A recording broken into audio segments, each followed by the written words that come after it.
Hello friends, welcome to my channel, and today this video is for the students of MA English Literature, and this is the second question from the play Twelfth Night by William Shakespeare.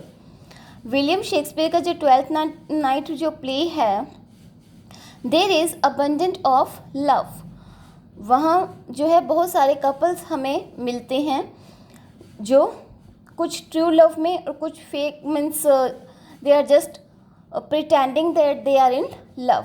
कुछ true love करते हैं, कुछ सिर्फ pretend करते हैं. So let's see treatment of theme of love. A Shakespearean comedy has been defined as a tale of love at first sight ending with the ringing of marriage bells. तो Shakespeare की ये जो comedy है वो क्या define कर रही है? ट्रीटमेंट ऑफ लव को जो फर्स्ट साइट में होता है और क्या क्या होता है? रिंगिंग ऑफ मैरिज बेल्स, और इसका एंड कहाँ होता है? मैरिज बेल्स के साथ. It is acknowledged fact that a Shakespearean comedy is surfeit of love. Surfeit means इसका मीनिंग होता है जिसमें बहुत ज़्यादा कोई चीज़ होना या फिर मोनोटनस. तो हम ये भी कह सकते हैं कि इसमें जो लव है वो एक्सेसिव है, मीन्स जो कपल हैं वो बहुत ज़्यादा हैं. Twelfth night being the best of his romantic comedies deals with various types of love. तो ट्वेल्थ नाइट ही एक ऐसी कॉमेडी है जिसमें बहुत सारे टाइप के लव हमें मिलते हैं. Love is the central theme of the play. There are 6 major pairs of lovers which present 6 type of love. अब 6 pairs हैं और वो 6 टाइप के लव को प्रेजेंट करते हैं. First of all, we meet Duke Orsino, who in his very opening speech dwells upon the passion of love in general terms. तो सबसे पहले वही जो है अपना पैशन ऑफ लव को है जनरल टर्म्स में दिखाता है. And whom then goes on to speak of his own love for Olivia. And वही है जो ओलिविया के लिए अपने लव के बारे में बोलता है. तो सबसे पहले तो हम लवर किसको देख रहे हैं यहाँ पे? ऑर्जिनो को, जो किससे प्यार करता है? Olivia is a princess. He asks his musician to continue playing music on their instruments because he believes music to be the food of love. वो क्या बिलीव करता है कि जो म्यूज़िक है वो फूड ऑफ लव है. अपने म्यूजिशियन के कहता है कि वो म्यूज़िक को प्ले करते रहें. He is pursued by his desire for her just as a deer is pursued by merciless horns. वो अपने डिज़ायर्स के लिए ऐसे परस्यू कर रहा है, ऐसे पीछे भाग रहा है अपने डिज़ायर्स के लिए जैसे कि मर्सिलेस हॉर्न्स जो है, मीन्स मर्सिलेस जो डॉग हैं वो डियर के पीछे भागते हैं. The Duke has found Olivia so beautiful that in his opinion she had purged the air of pestilence. This is quotation line. He regards Olivia Queen of Gems. Olivia को वो Queen of Gems कहता है. He also tells Cesario that no woman can love any man with that intensity with which he loves Olivia. कि कोई भी women can love any man, किसी भी आदमी को इतनी इंटेंसिटी से प्यार नहीं कर सकती जितने इंटेंसिटी से वो जो है ओलिविया को प्यार करता है. He is full of beautiful sentiments, emotions, sentiments मतलब emotion, and fancies means imagination, but never shows an active and passionate love. लेकिन वो सेंटिमेंट है, फैंसी में है, इमेजिन बहुत करता है, लेकिन क्या करता है वो कोई भी एक्टिव और पैशनेट लव हमें शो नहीं कराता. Instead of visiting his lady love Olivia and expressing his intense love direct, he sends messenger to वो हिज बिलव्ड. खुद नहीं जाता है, डायरेक्टली नहीं जाता है, लेकिन अपने मैसेंजर को बोल देता है कि वो उसकी लेडी को वो करें, वो मतलब उसके लिए अच्छी अच्छी बातें कहे, उसके मैसेजेस उसको दें. तो ये होता है इसमें वो करने का मतलब किसी जो लेडी या कोई लवर जो है उसके पास जाना और उसे अच्छे से बातें करके उसका मन बनाना. His love is through proxy. तो उसका लव जो है वो प्रॉक्सी है. That is why she rejects his love though she consider him noble and virtuous.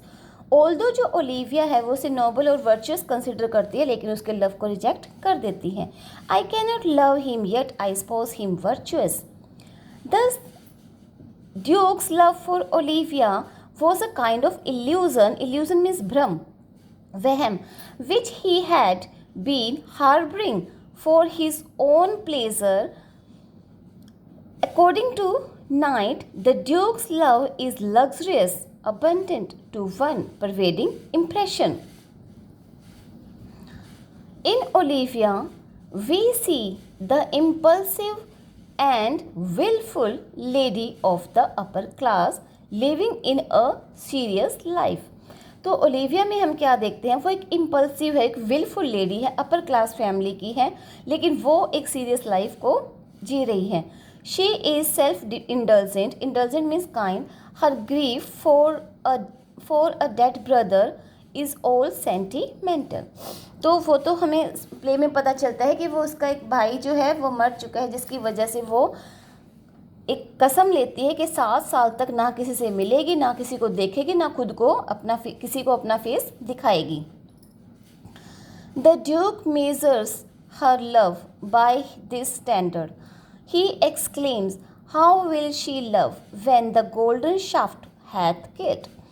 Her love is blind and sensuous. उसका लव जो है ब्लाइंड है, सेंशुअस है. She is a lady. Blind क्यों है? क्योंकि वो सिजेरियो से प्यार करते हैं और सिजेरियो एक्चुअल में वियोला है. She is a lady of weak character and is fickle minded. She is mourning the loss of her beloved brother and taken a vow not to let even the sky to see her face for 7 long years. तो उसने एक वो ले रखी, कसम ले रखी है कि वो तो स्काई को भी 7 साल तक अपना चेहरा देखने नहीं देगी. But a few days after she meets Viola she puts her self well aside. तो अपना वेल जो है, अपना पर्दा जो उसने साइड में कर दिया जब वो किसको देखती है, वियोला को देखती है, जो कि सिजेरियो बना हुआ है. The moment she feels that she is in love with Viola she wants him in her own possession. वो उसे अपना बनाना चाहती है. हर love is the result of senses and aims at quick satisfaction. उसका लव जो है किसका रिजल्ट है, उसके सेंसेस का और एक क्विक सेटिस्फैक्शन के एम का. उसको क्या चाहिए, क्विक सेटिस्फैक्शन चाहिए. मतलब वियोला उसे, सिजेरियो उसे पसंद है तो उसे शादी करनी ही करनी है. And this requirement is fulfilled by Sebastian. Sebastian Viola का ट्विन ब्रदर है, जो कि उसी के ही जैसे दिखता है. According to Stafford, Olivia's love is quick flaming love. It is impetuous love ready to sacrifice dignity. Viola's love is contrasted with the love of both these sentimental characters. The love represented by Viola is real one. She is self-sacrificing and self-controlled in her love.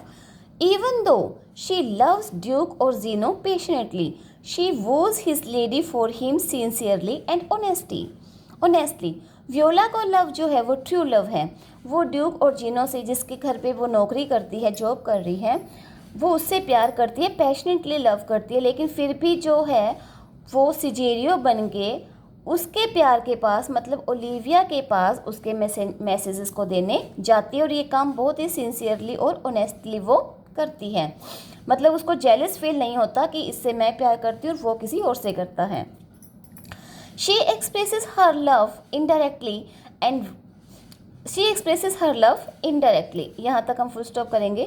According to Winter, Viola is Shakespeare's ideal of passionate idolatry and devoted silent sacrifice of perfect love.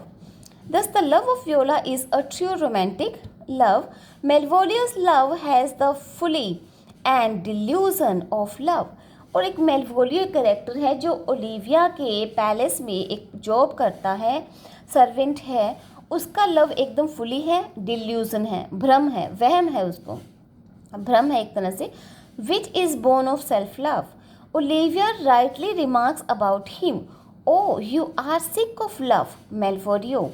He is in love with himself, and that is why his love becomes the butt of ridicule. He thinks that all that look on him love him. उसे उसका जो love है एक तरह से मजाक बन जाता है. उसे ये लगता है कि जो भी कोई उसको देखता है उसको लगता है कि वो बहुत सुंदर है. जो भी कोई उसे देखता है वो उससे प्यार करने लग जाता है. Maria is also servant Olivia के पैलेस में. Maria realises this weakness in his character and makes it the object of his fooling. He is entirely befooled by the forced letter. एक झूठा लेटर होता है. And easily believes that his lady is really in love with him. तो Malvolio को क्या वहम होता है कि ओलिविया उससे प्यार करती है. और एक लेटर जो है मारिया लिखती है, एक झूठा लेटर ओलिविया की हैंड राइटिंग में लिखती है मेलवोलियो को, और उसे लगता है कि सच में ओलिविया तो उससे प्यार करती है. Hence he appears before her yellow stockings and gartered with his face wrinkled in smiles, and we get the hilarious comedy of love. तो जैसे जैसे उस लेटर में लिखा होता है कि तुम्हें क्या पहनना है, किस तरह का फेस रखना है, तो ऐसे ही बिल्कुल बना के खुद को वो चला जाता है. और ये पूरा क्या है, एक हिलेरियस कॉमेडी है. According to Charles Lamb, Malvolio is not essentially ludicrous. Malvolio ludicrous नहीं है, एक मतलब कॉमिक कैरेक्टर नहीं है, एक्चुअल में तो नहीं है, लेकिन he becomes comic but by accident. Toby's love for Maria does not belong to the world of romantic love. Maria is attracted towards Sir Toby on account of his rank and plays a practical joke on Malvolio mainly to please Sir Toby. Sir Toby का जो प्यार है मारिया के लिए वो कोई romantic love नहीं है. मारिया तो इसलिए अट्रैक्ट है क्योंकि सर टोबी की रैंक अच्छी है, और सर टोबी को खुश करने के लिए वो मेलवोलियो को एक फोर्ज लेटर लिखती है. मतलब मेलवोलियो के साथ एक वो ट्रिक करती है, एक जोक करती है. Sir Toby's love for Maria is because her beautiful wit and her beautiful plot of to befool मेलवोलियो.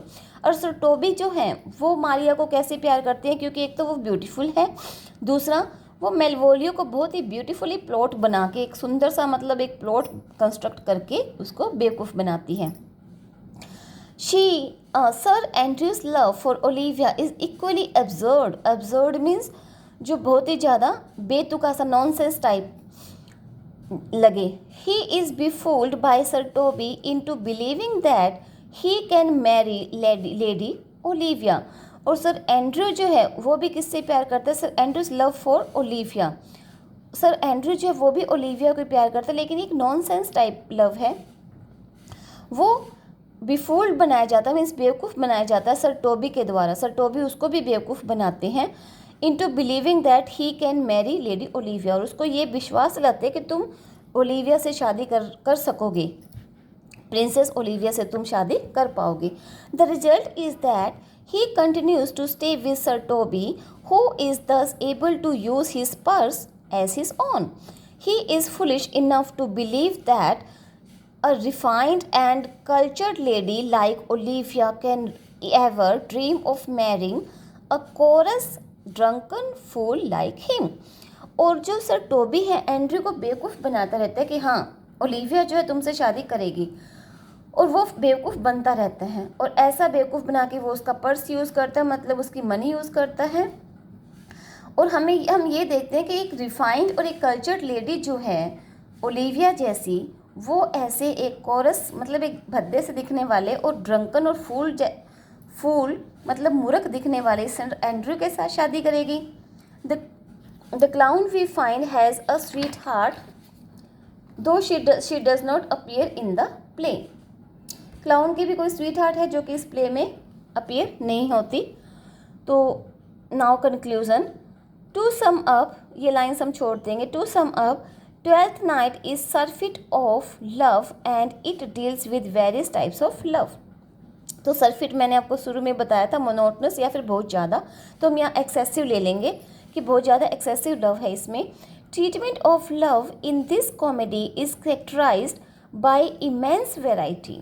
जो ट्रीटमेंट ऑफ लव है उसमें बहुत सारी वेराइटी हमें मिलती है। All possible shades and types of love except illicit love, सारे types हैं लव के, लेकिन कोई झूठा इलिसिट को धोखे देने वाला प्यार नहीं है। Which is not love but lust are represented, क्योंकि ये जो इलिसिट लव है वो कोई लव रिप्रेजेंट नहीं करता, वो तो लस्ट और लस्ट को रिप्रेजेंट करता है। तो ऐसा हमने कोई कुछ नहीं देखा किसी ने किसी को प्यार का धोखा दे दिया हो फिर उसको उसके साथ मीन्स कुछ गलत किया हो, ऐसा हम नहीं देखते। वैसे हम इस प्ले में बहुत सारी वैरायटी देखते हैं लव की। Hazlitt, according to Hazlitt, this is justly considered as one of the most delightful of Shakespeare's comedy. तो ये जो है शेक्सपियर की एक मोस्ट डिलाइटफुल कॉमेडी है। So this question is completed here, and if you like this and then please press the button like and subscribe. I will come with some more questions for English for the students of MA English Literature. So next is role of Viola we will do in the next video. Thank you.